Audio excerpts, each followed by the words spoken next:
Hey y'all, so post-lunch slump, I'm going to try to wake you up and keep the energy going after that previous great talk. Okay, so I'm going to hop right into it.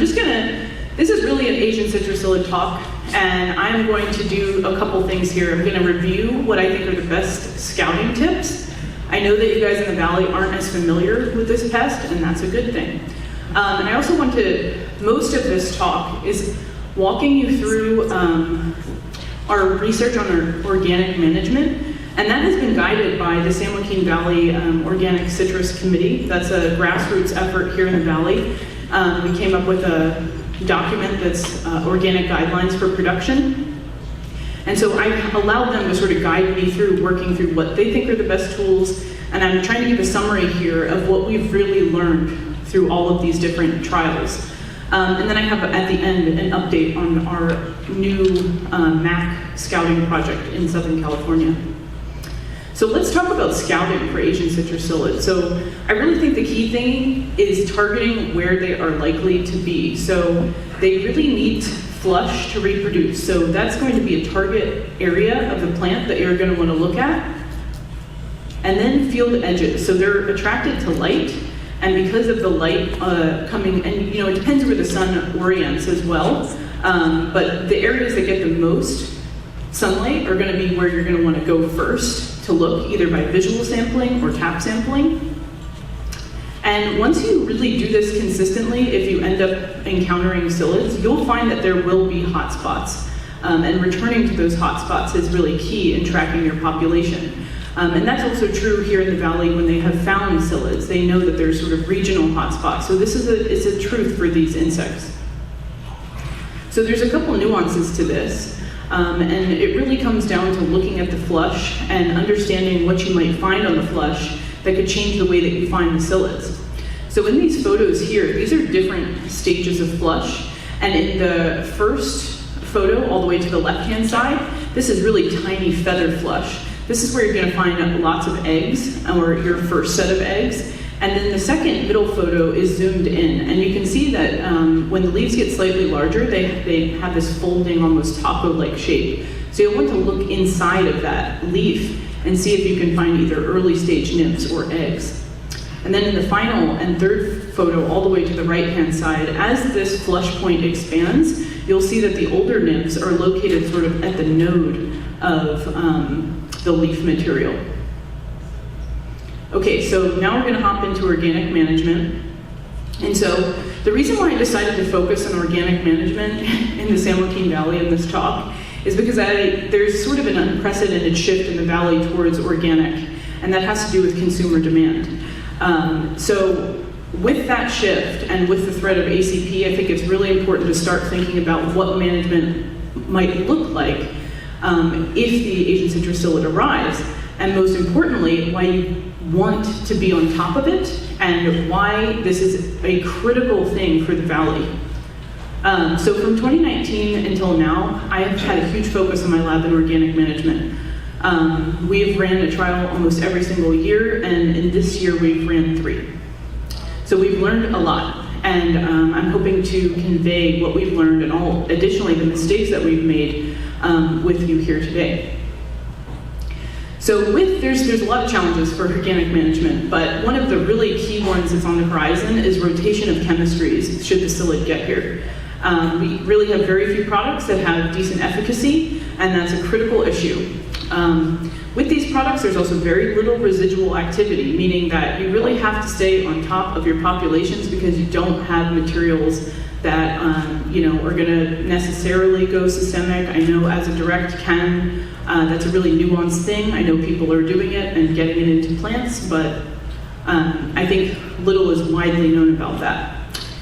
Most of the products are also UV sensitive, so that's a critical issue that reduces the residual activity as well.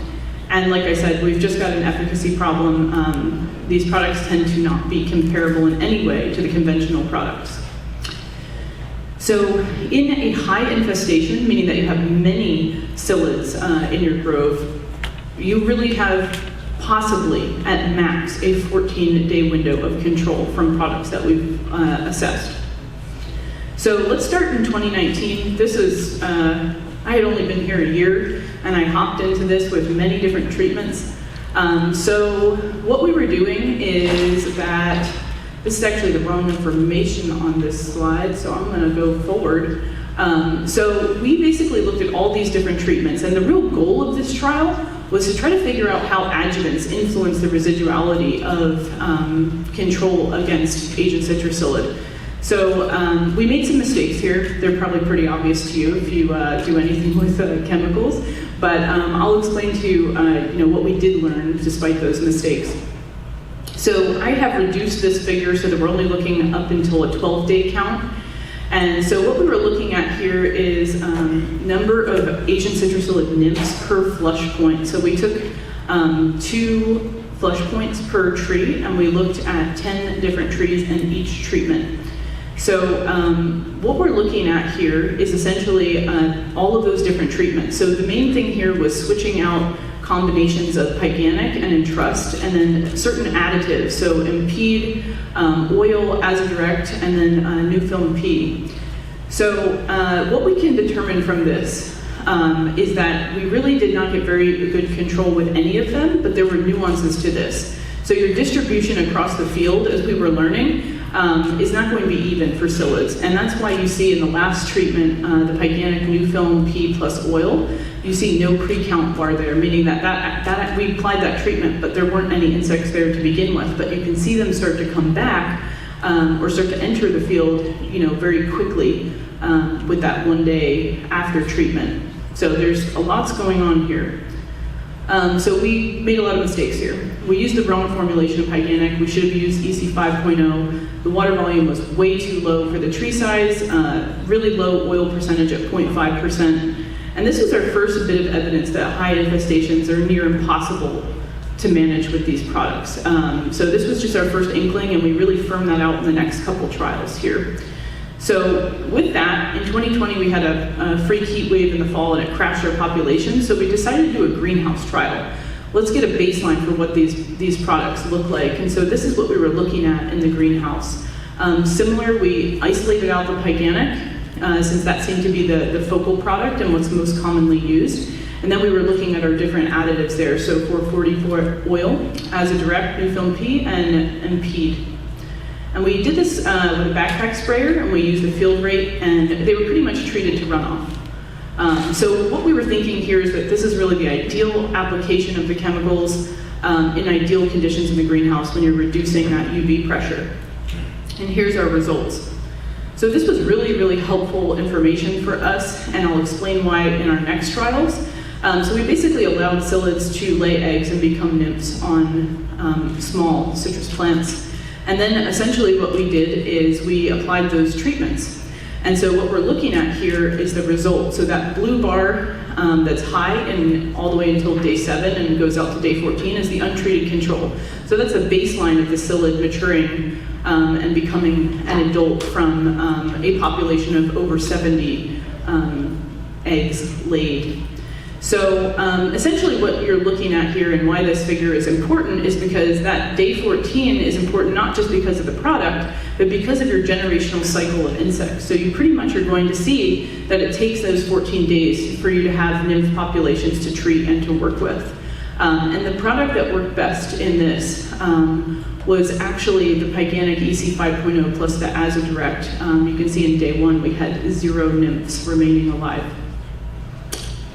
So what did we learn there? I've kind of already reviewed this. 2 weeks is the max duration for this single population. And I'll get into why that's important later. There does seem to be somewhat of a synergy between the pyganic and the azodirect, and I think that's important to consider. I think both products are sort of commonly used and were known of in the organic community, and it would be helpful to find more synergies like this. So we know that the products work from this trial. It's not just that frustration that we had in San Bernardino. It's really lots of nuance in the application and what you're doing with the details in the application that are going to drive how efficacious these products are. And I do think with pyganic being such a strong product, it's probably important to do resistance monitoring. I know Frank Byrne is doing this at UC Riverside also, and he's also doing some collections in the valley. So that with pyrethroids, it would be interesting to keep an eye on that and make sure that that product stays as strong as it can.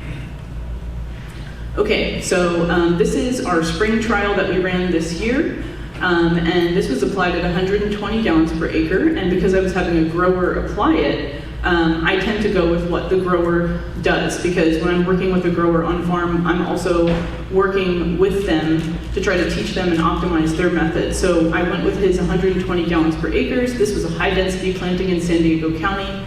And he was going 2.4 miles per hour, and the treatments were quarter-acre strips in the field. So this is our results from that. So you can see we went all the way out to day 28. And in this study, we were looking at, we kind of optimized down our treatments because we realized how overwhelming it would be to find a population that large to look at so many treatments. But we kept the 2 pyganic treatments. We're really looking at plus minus as a direct, and PFR 97, which is a biological product, and then Pure Crop 1, which is sort of a fancy oil. So in this trial, what you can see is that when we get to the green bar in day 7, you're seeing a spike in almost every single treatment. And what that actually is the eggs becoming, the eggs are basically becoming nymphs there. So we're seeing the resurgence of an overlapping generation. And what we do think from the greenhouse trial and from this study is that the pyganic new film P and azadirect could be a possible best combination or an optimized combination. And Pure Crop 1, we were pretty impressed with the knockdown that we had in the short term, but this is not really a sustainable approach because that company actually recommends that it be applied weekly. No one's going to do that. So what did we learn here? The reinfestation rate, we were really concerned with this. So this was my initial thought.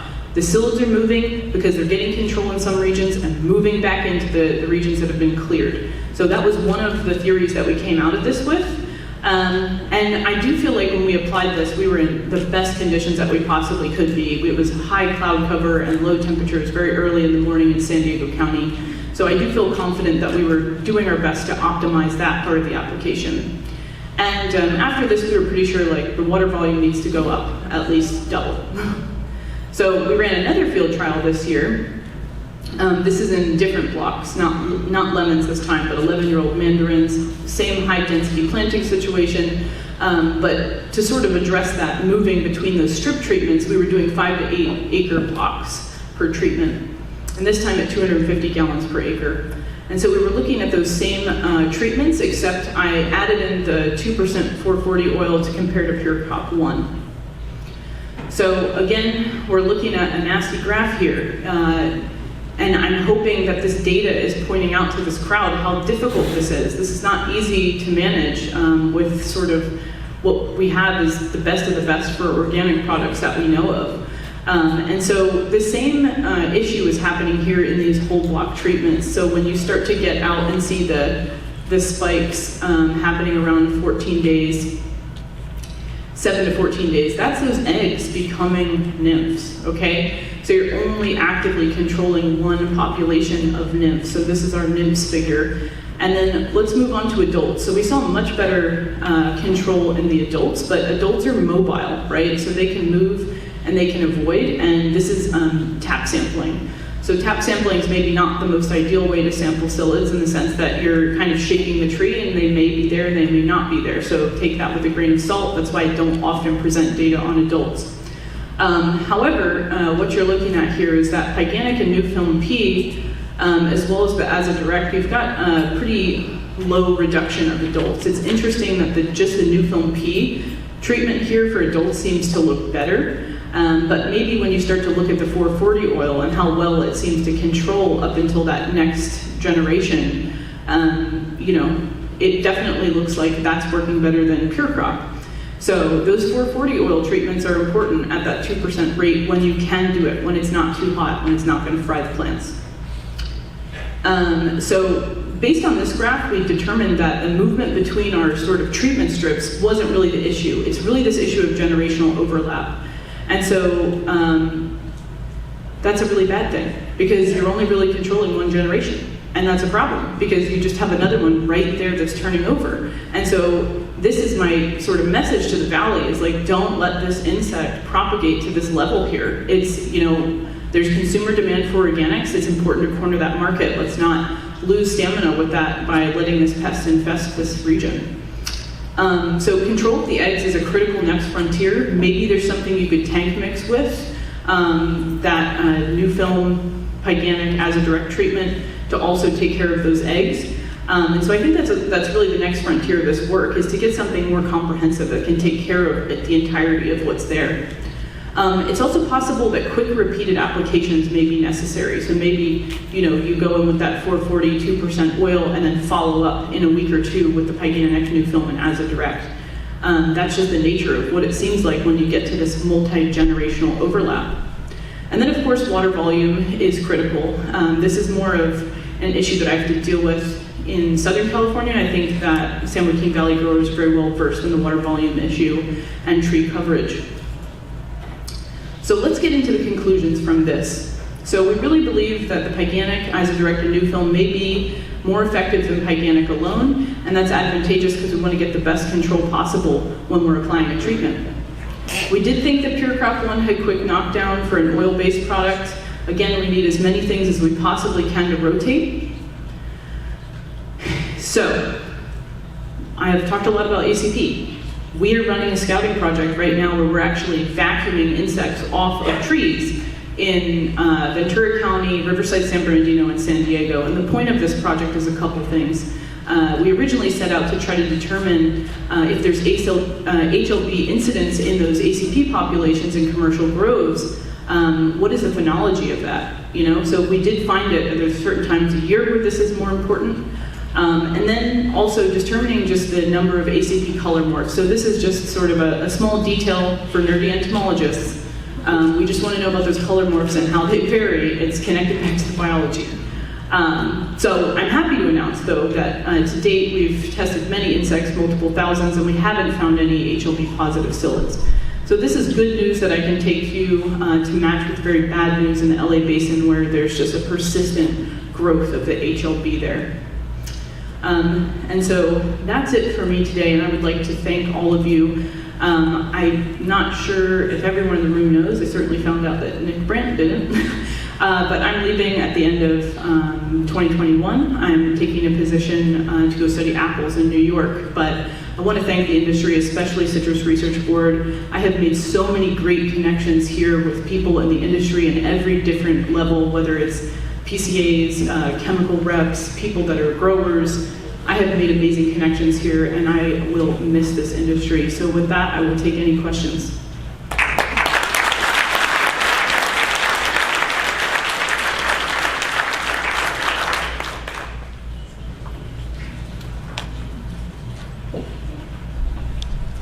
Looks very fun. Any questions from the group at all?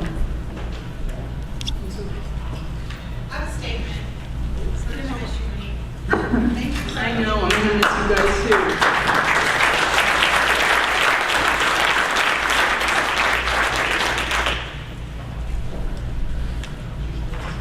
Well, no questions about ACP is a good thing. Take care.